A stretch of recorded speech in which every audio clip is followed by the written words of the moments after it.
Variety ആണ്. മറ്റൊന്ന് വരുന്നത് ലോങ് ടോപ്പായിട്ട് പാന്റ് വരുന്നതാണ്. അടിപൊളിയായിട്ട് യൂസ് ചെയ്യാൻ പറ്റുന്നതാണ്. ഒത്തിരി വേറെ കളേഴ്സും ഉണ്ട്, പക്ഷെ അതൊന്നും ഇപ്പൊ ചുരുക്കി ഞാൻ കാണിക്കുകയാണ്. അപ്പൊ guys finally short top and pant ആണ്. ഏകദേശം ഫ്രീ സൈസിലാണ് ഇത് വരുന്നത്. ഇതിലേക്ക് കോഡ് സെറ്റിലും ഉണ്ട്, നമുക്ക് കോഡ് സെറ്റിലും അവൈലബിൾ ആണ്. ഒത്തിരി കളേഴ്സ് ഉണ്ട് ഇതിന്റെ. ഞാൻ ജസ്റ്റ് ഒന്നൊന്നായി കാണിച്ചിരുന്നേ ഉള്ളൂ.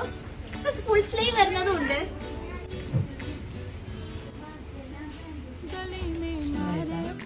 അപ്പൊ നെയ് ഡ്രസ്സിൽ തന്നെ ഒത്തിരി വേറെയും ഐറ്റംസ് വന്നിട്ടുണ്ട്. അപ്പൊ ആരും ഈ ഒരു ഓഫർ മിസ് ചെയ്യേണ്ട. പെട്ടെന്ന് തന്നെ കിന വെഡിങ് സെന്ററിലേക്ക് പോകുന്നോളി. അപ്പൊ നമ്മുടെ ഇൻസ്റ്റാ അക്കൗണ്ട് എല്ലാവരും മസ്റ്റ് ആയിട്ട് ഫോളോ ചെയ്തോളി. ഡെയിലി അപ്ഡേഷൻസ് അതുവഴി നമ്മൾ അറിയിക്കുന്നതായിരിക്കും. അപ്പൊ ഓൺലൈനായിട്ടും ഓഫ്ലൈൻ ആയിട്ടും നമ്മളിത് പർച്ചേസ് ചെയ്യാവുന്നതാണ്. അപ്പൊ ഓൺലൈനായിട്ട് വേണം താഴെ കാണുന്ന നമ്പറിലേക്ക് വാട്സ്ആപ്പ് ചെയ്തോളി. അപ്പൊ നമ്മുടെ സ്ഥലം വരുന്നത് Kasaragod old bus stand, city building, കിന വെഡിങ് സെന്റർ.